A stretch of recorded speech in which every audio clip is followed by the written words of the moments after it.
नमस्कार दोस्तों, आज की कहानी है भाभी मैं आपका एहसान कभी नहीं भूलूंगी, ताउम्र कर्जदार रहूंगी।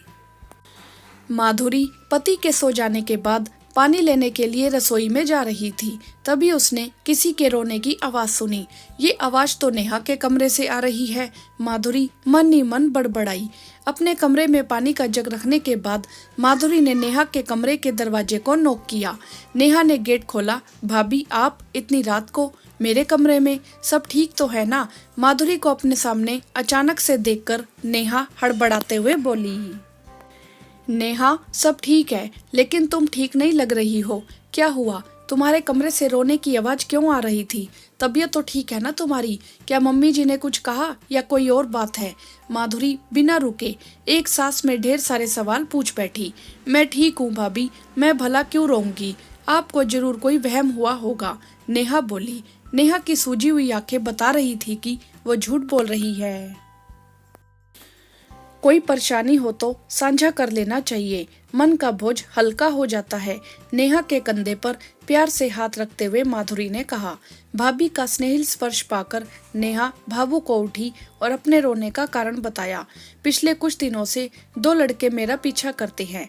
जब मैं कॉलेज के लिए निकलती हूँ तो दोनों नुक्कड़ पर खड़े रहते हैं और मैं जब तक कॉलेज नहीं जाती तब तक मेरे पीछे चलते हुए अनाप शनाप बकते रहते हैं।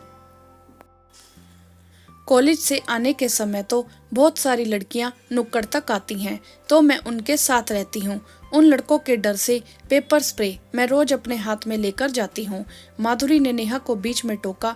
वो लड़के क्या क्या बोलते हैं, कभी सुना है तुमने? हाँ भाभी, रोज मैं सुनकर अनसुना कर देती हूँ, लेकिन आज कॉलेज जाते समय उन लोगों ने रास्ता रोक दिया और मुझे खींचकर जबरदस्ती अपने साथ बाइक पर बिठाने की कोशिश कर रहे थे, तो मैंने पेपर स्प्रे उन पर मार दिया और अपने आप को छुड़ाकर बहुत तेजी से कॉलेज की तरफ भागी। उनमें से एक की आंखों में अच्छे से पेपर स्प्रे नहीं गया था, तो वह कुछ दूर तक मेरा पीछा कर रहा था और बोल रहा था, आज तो तू बच गई, कल नहीं बच सकती। जिस खूबसूरती के घमंड में तू हमें भाव नहीं देती, उस खूबसूरती को हम जलाकर राख कर देंगे। भाभी मैंने बहुत बड़ी गलती कर दी, मुझे उन पर पेपर स्प्रे नहीं करना चाहिए था, इसीलिए आज कॉलेज में मैंने कुछ भी नहीं पढ़ा।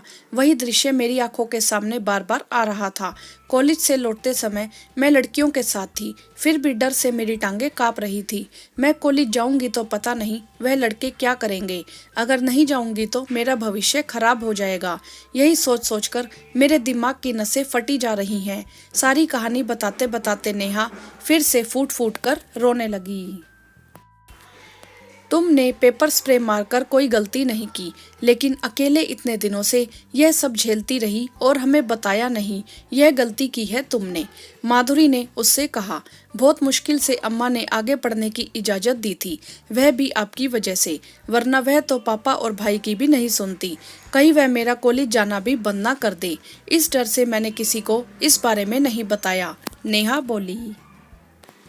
अब सो जा तू, बहुत रात हो गई है और डरने की कोई जरूरत नहीं है, मैं तेरे साथ हूँ और उम्मीद है कि सारी कहानी सुनने के बाद सब तेरा साथ देंगे, माधुरी नेहा को प्यार से थपथपाते हुए बोली। माधुरी नेहा को आश्वस्त करके तो आ गई, लेकिन उसे डर से नींद नहीं आ रही थी। नेहा का मासूम चेहरा उसकी नजरों के सामने घूम रहा था। उसके बारे में सोचते सोचते जाने कब माधुरी नींद के आगोश में चली गई।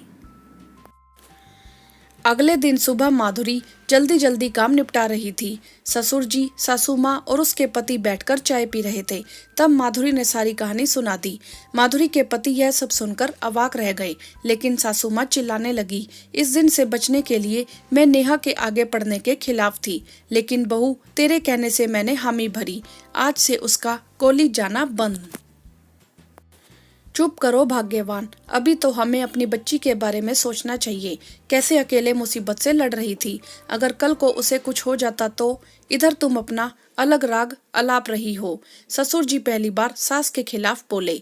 पापा अभी कुछ भी कहने सुनने का समय नहीं है, हमें जल्द से पुलिस में शिकायत दर्ज करनी चाहिए, माधुरी के पति ने कहा। मान लो तुम लोग इस लड़के को सजा दिलवा दोगे, फिर कल को दूसरा परेशान करने वाला आ जाएगा। जब तक नेहा पढ़ाई करेगी तब तक यही चलता रहेगा। इससे अच्छा है पढ़ाई छोड़ दे। सासू माँ सबको गुस्से में बोल रही थी। अम्मा, ऐसे हम किसी से डर के अपनी जिंदगी को बर्बाद नहीं कर सकते। कल क्या होगा यह सोचकर हमें अपना आज खराब नहीं करना चाहिए। इस तरह की गंदी हरकतें मानसिक रूप से बीमार लोग ही करते हैं। आखिरकार नेहा ने इतने दिनों तक अपनी सुरक्षा खुद की है। हमें उसे डराना नहीं है, हिम्मत देनी है, ताकि वह जिंदगी में आने वाली इस तरह की समस्याओं का हिम्मत और बहादुरी से सामना कर सके। माधुरी ने अपनी सासू माँ को समझाया। नेहा अपने कमरे में सारी बातें सुन रही थी और अपनी भाभी को मन ही मन धन्यवाद दे रही थी। सासू माँ को माधुरी की बातें समझ में आ गई। नेहा अपनी भाभी के साथ मिलकर पुलिस की मदद कर उन लड़कों को पकड़वाने में लगी थी। उस घटना के बाद माधुरी ने नेहा को सेल्फ डिफेंस का कोर्स करवाया। नेहा अपनी पढ़ाई पूरी कर चुकी थी। उस दिन वह अपना नियुक्ति पत्र लेकर घर आई। उसे कॉलेज में लेक्चरर की जॉब मिली थी। वह अपनी भाभी के हाथ में मिठाई के डिब्बे के साथ नियुक्ति पत्र रखते हुए बोली, बहुत बहुत धन्यवाद भाभी, ये सब आपकी वजह से हो पाया। मैं ताउम्र आपकी कर्जदार रहूंगी। आपके किए गए एहसान को कभी नहीं भूलूंगी। नेहा की बातें सुनकर माधुरी की आंखों से आंसू आ गए। आज नेहा कॉलेज में पढ़ाने के साथ साथ लड़कियों को सेल्फ डिफेंस की ट्रेनिंग भी देती है। दोस्तों, अपनी बेटियों को सशक्त बनाएं, उनके दोस्त बने, उनकी समस्याओं को समझने की कोशिश करें, उन्हें डांट कर नहीं प्यार से समझाएं।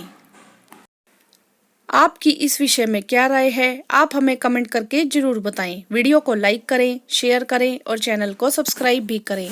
धन्यवाद।